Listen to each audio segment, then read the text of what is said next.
Hi பிட்டு, என்ன பண்ற? வா விக்கி, இந்த பிசிக்ஸ் क्वेश्चनக்கு ஆன்சர் எழுத ட்ரை பண்ணிக்கிட்டு இருக்கேன். ஓ, இந்த கொஸ்டினா? இது ரொம்ப ஈஸி, கூட நான் சால்வ் பண்ணி தரேன். விக்கி அந்த கேள்விக்கு கடகடவென ஆன்சர் எழுத தொடங்கினான். ரெண்டு பேரும் பல வருடங்களாக ஒரே ஸ்கூல் ஒரே செக்ஷன்ல படிச்சுக்கிட்டு இருந்து படிப்பை முடித்ததும் இப்ப நீட் தேர்வுக்காக தங்களை ரெடி பண்ணி கொண்டு இருக்கிறாங்க. பிட்டுவின் அம்மா உள்ளே நுழைந்தார்.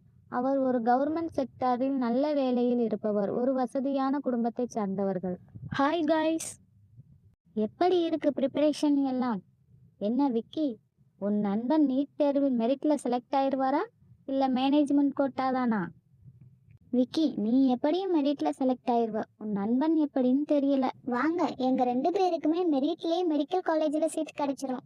மேனேஜ்மெண்ட் கோட்டாலாம் எங்களுக்கு தேவைப்படாது. அப்புறம் விக்கி, எம்பிபிஎஸ் முடிச்சிட்டு மேற்கொண்டு என்ன பண்ணலான்னு இருக்கீங்க?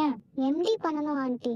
நான் எம்டி முடிச்சு நிறைய ஏழை மக்களுக்கு ஃப்ரீயா ட்ரீட்மெண்ட் பண்ணணும், நிறைய ரிசர்ச் பண்ணணும். அதான் என்னோட ஆசை aunty. Not much interest in money aunty. Vicky கூறியதை கேட்ட பிட்டுவின் அம்மா ஆச்சரியமாக பார்த்தாள். ஏனென்றால் விக்கியின் குடும்பம் அவ்வளவு வசதியான குடும்பம் அல்ல. ஓகே பசங்களா, நீங்க எக்ஸாமுக்கு ப்ரிப்பேர் பண்ணுங்க, நான் கிளம்புறேன், பாய். நீட் தேர்வின் முடிவுகள் வந்தன. என்ன பிட்டு, உனக்கு மேனேஜ்மெண்ட் கோட்டால சீட் கிடைச்சிருச்சு. ஒரு 15 lakhsல இருந்து 1.5 crore ஆகும். அது ஒன்றும் பிரச்சனை இல்லை. நீ மெடிக்கல் காலேஜில் சேர்ந்து படி, நான் பார்த்துக்கிறேன். அம்மா, எனக்கு ஒரு ரெக்வெஸ்ட். சொல்லு பிட்டு. எனக்கு பதிலா நீங்க விக்கிக்கு ஃபைனான்ஸ் பண்ண முடியுமா? அவனுக்கு மெரிட் கோட்டாக்கு 2 மார்க்ல மிஸ் ஆயிடுச்சுமா. அவன் நல்லா படிக்கிற பையன். அவங்க அப்பா கிட்ட அந்த அளவுக்கு பண வசதி இல்ல. நீங்க வேணா விக்கிக்கு ஸ்பான்சர் பண்ணுங்கம்மா. So sad. ஆமாமா, அவனோட ஒரே லட்சியம் டாக்டர் ஆகணும்ன்றதுதான். நான் வேற ப்ரொஃபஷன் போனாலும் என்னால பார்த்துக்க முடியுமா? அவனால முடியாது. அவனோட ஒரே லட்சியம் டாக்டர்ன்ற ஒரே எய்ம்ல தான்மா இருக்கான். பிட்டு, உன்னோட பெருந்தன்மையை நினைச்சு நான் ரொம்ப பெருமைப்படுறேன், சந்தோஷப்படுறேன். ஆனா உனக்காக நான் விக்கிக்கு ஃபைனான்ஸ் பண்ண முடியாது. நீ ஒருவேளை நான் டாக்டர் ஆகலையோ ஆயிருக்கலாமோ அப்படின்னு நினைச்சு நீ வருத்தப்பட்டேனா? ஸோ சாரி, என்னால ஃபைனான்ஸ் பண்ண முடியாது. அம்மா ப்ளீஸ்மா. சாரி பிட்டு. ஓகேம்மா, எனக்கு மெடிக்கல் காலேஜ் வேண்டாம். ஒன்றும் அவசரம் இல்லை பிட்டு. இன்னைக்கு முழுக்க நீ யோசிச்சு பாரு, நாளைக்கு உன்னோட முடிவை சொல்லு. என்னோட முடிவை நான் மாத்த போறதே இல்லம்மா. சாரி. என்ன பிட்டு இப்படி சொல்லிட்டு போறான்? சின்ன பையன் தானே, நாளைக்கு அவனோட முடிவை மாத்திப்பான். பார்க்கலாம் நாளைக்கு அவன்கிட்ட கேட்கும்போது என்ன சொல்றான்னு. என்ன பிட்டு, உன்னோட முடிவு எதுவும் மாறிடுச்சா?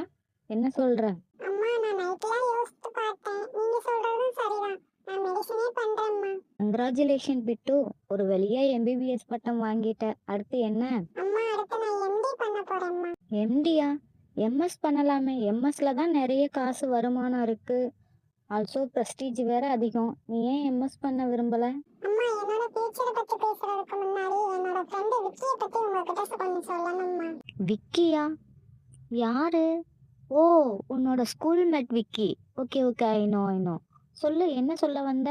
அவன் மெக்கானிக்கல் இன்ஜினியரிங் முடிச்சான். ஸ்டேட் ரேங்க்ல 3rd ரேங்க் எடுத்துட்டு இப்ப ஜப்பான்ல ஒரு ப்ராஜெக்ட்ல ஒர்க் பண்ணிட்டு இருக்கான்மா. Wow, super. அவனை எப்படி நீ பார்த்த?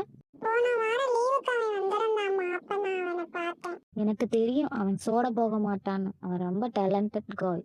ஏன் அவனை நம்ம வீட்டுக்கு கூட்டிட்டு வரல நீ? அவன்கிட்ட ப்ராஜெக்ட் எப்படி போகுதுன்னு கேட்டேன். ப்ராஜெக்ட் ரொம்ப இன்ட்ரெஸ்டிங்கா போகுது. என் ஃபேமிலி எல்லாம் வெல் செட்டில்டுன்னு சொன்னாம்மா. Wow, great, super. நான் அவனை நீ ஹாப்பியா இருக்கியான்னு கேட்டேம்மா. அதுக்கு அவன் ரொம்ப சோகமா தலையை குனிஞ்சிட்டாம்மா. ஏன் பிட்டு விக்கி சோகமானா? நல்ல ப்ராஜெக்ட், நல்ல ஃபேமிலி, வெல் செட்டில்டு, நல்ல இன்கம். எதுக்காக சோகமா இருந்தான்? அம்மா, அவனோட ஒரே லட்சியமே எம்பிபிஎஸ் முடிச்சிட்டு எம்டி முடிச்சிட்டு மக்களுக்கு நல்ல இலவசமான தரமான மருத்துவம் வழங்கணும்ன்றதான் அவனோட ஆசை. அது நிறைவேறலன்னு நினைச்சு அவன் ரொம்ப வருத்தப்பட்டான். இன்னும் அவன் அந்த விஷயத்துல இருந்து வெளியே வரலையா? என்னம்மா சொல்றீங்க? டாக்டர் ஆகணும்ன்றது அவனோட ஒரே லட்சியம்மா. அது நிறைவேறலன்னு நினைச்சா எப்படிமா சந்தோஷமா இருப்பான்? அதனால நான் எம்டி பண்ணிட்டு அவனோட ஆசையை நான் நிறைவேற்ற போறேம்மா. ஏழை மக்களுக்கு இலவசமா மருத்துவம் வழங்க போறேன். என்ன பிட்டு சொல்ற? இலவசமா மருத்துவம் வழங்க போறியா? இலவசமா மருத்துவம் வழங்கினேன்னா எப்படி நீ சம்பாதிப்ப? அதுக்காகவா நீ எம்பிபிஎஸ் முடிச்ச? அம்மா, நான் அன்னைக்கே உங்ககிட்ட கேட்டேன், நீங்க எனக்கு பதிலா விக்கிக்கு ஃபைனான்ஸ் பண்ணுங்கன்னு. நீங்க கேட்கவே இல்லை. நீங்க விக்கிக்கு ஃபைனான்ஸ் பண்ணியிருந்தீங்கன்னா அவன் இன்னும் ஒரு நல்ல டாக்டரா இருந்திருப்பான். அது எப்படி பிட்டு? என் பையன் நீ எம்பிபிஎஸ் படிக்கணும்னு என்னோட ஆசை. நான் எப்படி மத்தவங்களுக்கு ஃபைனான்ஸ் பண்றது? ஓகேம்மா, நடந்தது நடந்து முடிஞ்சிருச்சு. இனிமேல் அதை பத்தி நம்ம பேச வேண்டாம். என்னோட நண்பனோட ஆசையை நான் நிறைவேற்றுவேன். நான் எம்டி முடிச்சுட்டு நிறைய மக்களுக்கு இலவசமா மருத்துவம் நான் வழங்க போறேம்மா. இதான் என்னோட முடிவு. என் நண்பனுக்காக நான் எடுத்த முடிவுமா.